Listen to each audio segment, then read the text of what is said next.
Welcome everybody to the penultimate episode of the Love Island Cast USA, and I am correct, it is the penultimate one. I am one of your hosts, Chris Phelps, and my co-host is Mr. Dave Horrocks. Hey there, Chris. Well, I'm delighted to say it is checked and validated. This really is the penultimate episode, and so after I picked myself up off the floor after jumping out the window yesterday, I'm back again for our second to last go at this. Yeah, I wasn't a big fan of the UK version when they bring the families in, Dave. It opened for a bit of drama. I'd called out some of the questions and the direction of that episode, and this one followed it beat for beat. I've got to say, and I'm sticking to what I said, there is genuine relationships there. Zach and Elizabeth are genuinely together. I think Caro and Ray are. You see stuff where like they're in shot on the camera, not realising they're being filmed, and they're kissing and cuddling, and we had different things through the episode, but it's just fucking boring for me, Dave. It's just, I know you can't have drama 24/7. You can't have we've slated, obviously, Kira and Weston recently, but I don't know. It just, the way this is obviously, we've got one more episode, the final, and I'm like, this is just pretty boring. It's all right, they're in love. Is anybody actually buying it? I'm not sure. I mean, it was nice for them to see the parents. It was nice to get the tears of joy that they've seen and meet the families, but Dave, the only thing that came out of this episode was Ray's family. So what have you got to say about that, Dave? I completely agree with you. It feels like we're at the tail end of it now. And usually in a show, you kind of build into a crescendo. But exactly like the UK episodes, by this time, it's just all getting a little bit dull. And I'm going to be quite glad it's over, to be honest. But yeah, Ray, bless his heart, he's got no idea, has he? He does seem like a sweet guy, but he's saying to Caro, "Oh, you're going to love my mum. She's just like you." I'm sorry, mate. She's nothing like Caro. And I just thought that was the best bit of it, because she was playing that stern mother-in-law role, wasn't she, quite well? And, she was fairly upfront in saying to Caro that, well, when Anton came in and you said, "Oh, yeah, he's just my type," we're kind of thinking, and basically putting Caro under the grill a bit.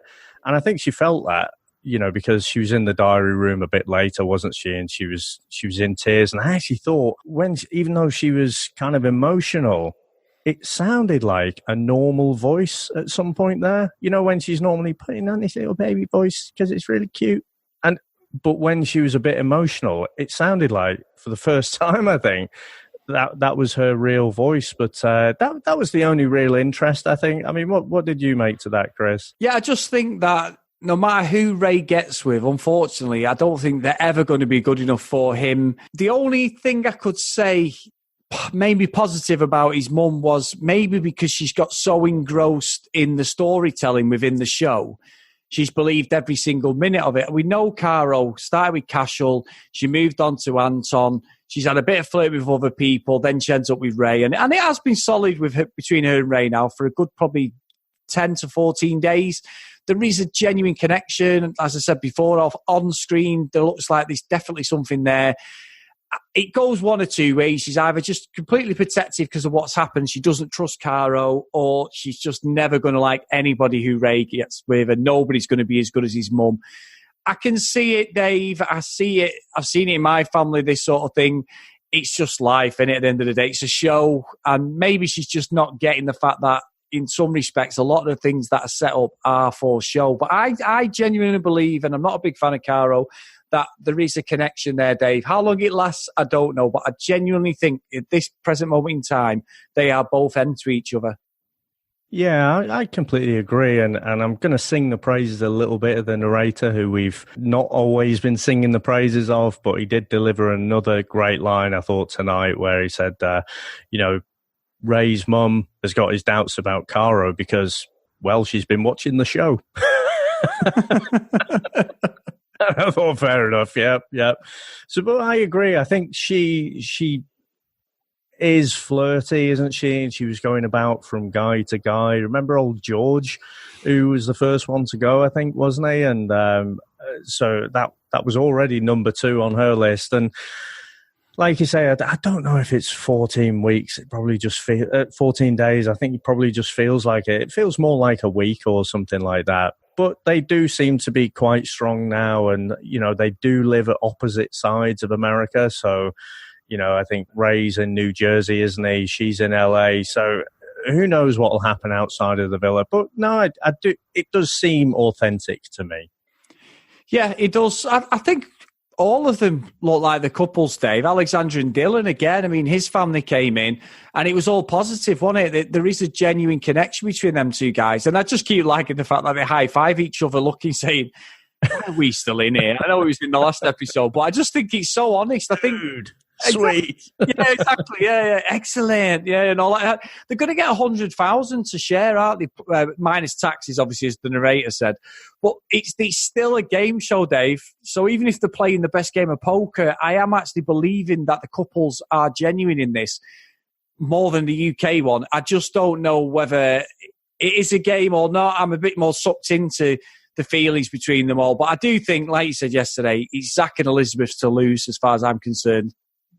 Yeah, and I mean, their parents hit it off straight away as well, didn't they? They were telling each other about their marriage dates. Obviously, the anniversaries on both sides are the same. And yeah, I mean, they just seem hugely loved up, and I don't see anything. I mean, they were never tested at all, were they? I guess Elizabeth was taken on a date by Cormac, but straight off the bat, she said, pretty much, I'm not interested. And I'm a bit surprised you even asked me on this date. So, good luck to them. They do seem like a genuine couple. Would have been nice to see them tested a little bit, but now that they're not, I could see them working outside the villa as well.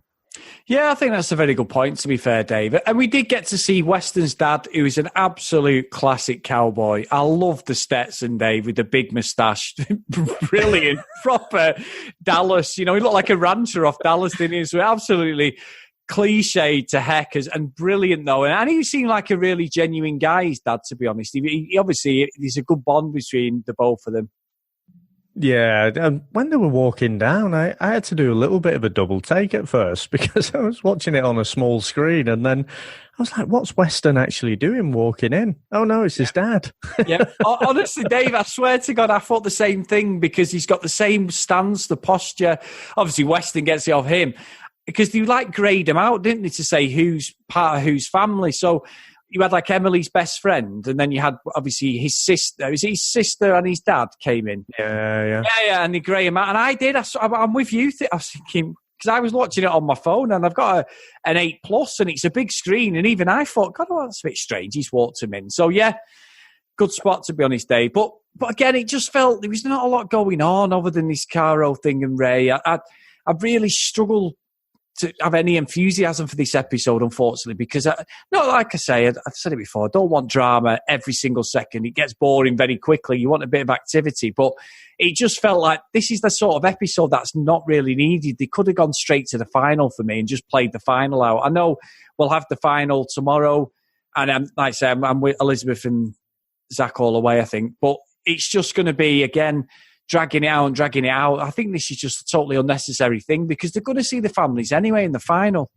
Yeah, I guess question to you. I mean, you've seen all of the UK episodes, the Australian ones as well. I mean, has this ever borne any fruit, any interesting angles, any drama at all, this particular thing of bringing the parents in? Not really. We saw it with the UK one, didn't we, with Maura and Curtis, where Maura's mum's like, I trust your judgment. I trust your judgment. It's up to you. And everyone was saying, like, she's basically saying Curtis is a bell end. And we all picked up on that. And since he's come out, yeah, she's not far off. But obviously, it's a daughter's choice. She doesn't want to interfere.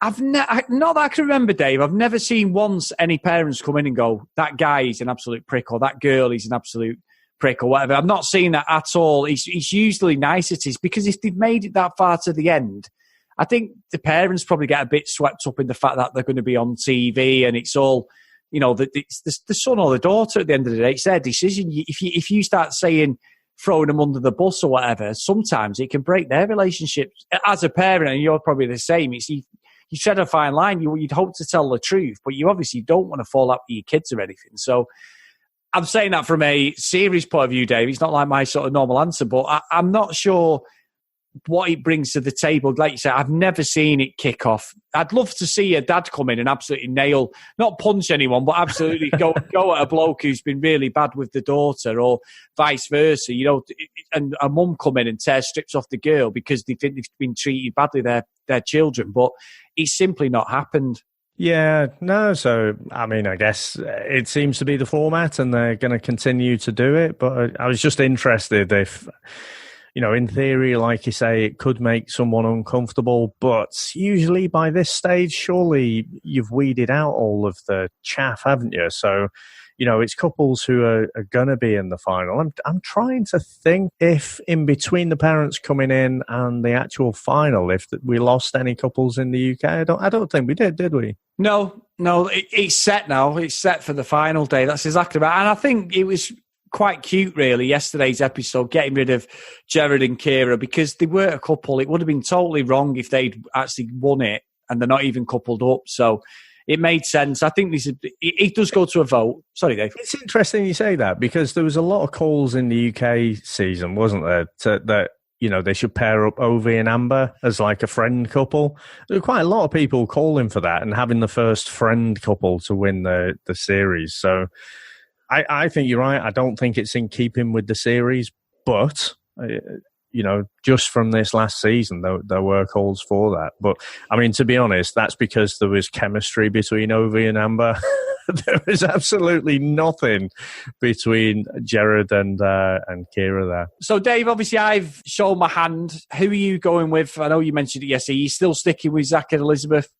Yeah, absolutely. I think as a dark horse, potentially you've got Dylan and Alexandra there. But no, I think there's still a few question marks about them. I think Ray and Caro are probably closer than I thought they would be. So, again, they might stand an outside chance, but no, it's got to be Zach and Elizabeth for me. If you do want to get in contact with myself and Dave, please get onto social media, on Twitter at Love Island Cast. And if you want to email the show, the loveislandcast@gmail.com. And if you do get on Anchor, you can leave us a voicemail. Myself and Dave will listen to and we'll try and answer your questions. And also, if you do love the show, please get on your podcast catching app and drop us a review. It just helps us grow and gets us out there to more people who enjoy Love Island. Now, Dave, I've moved this conveniently all around to yourself. Have you got anything to lead us out today? I have indeed, and I knew you'd forget this, but we have got an email from Down Under, and it's entitled Love the Pod, and it says, hey guys, should I do it in an Australian accent? Should I offend everyone? If you want, go on. I'm not going to do that.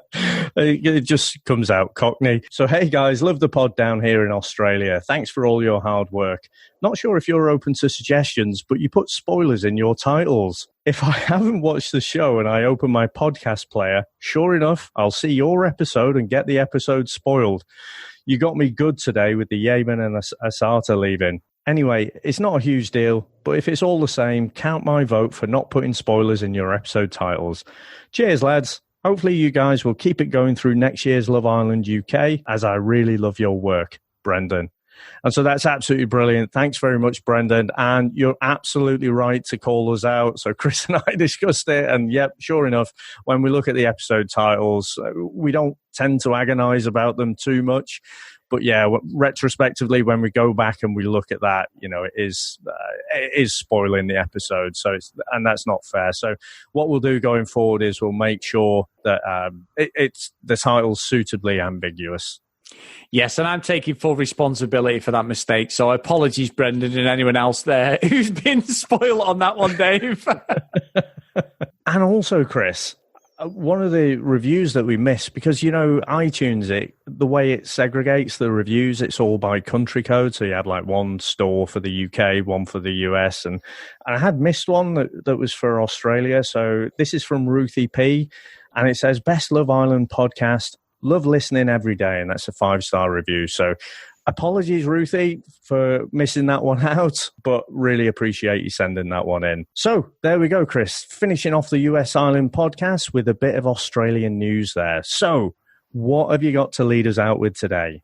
No, thanks, Dave. And obviously tomorrow is the last episode of Love Island USA, and it will be the last episode of Love Island Cast USA for this series. Please tune in to tomorrow, where myself and Dave will dissect the final. We want to thank everybody who's listened to the show, downloaded it, reviewed it, sent in emails. We are truly humbled. It's been a fantastic journey. And despite what Dave has said in the past, we're going nowhere. Love Island USA, Love Island Australia, Love Island UK, wherever there's a Love Island, we are going to try and cover it. So we'll see you tomorrow. Bye.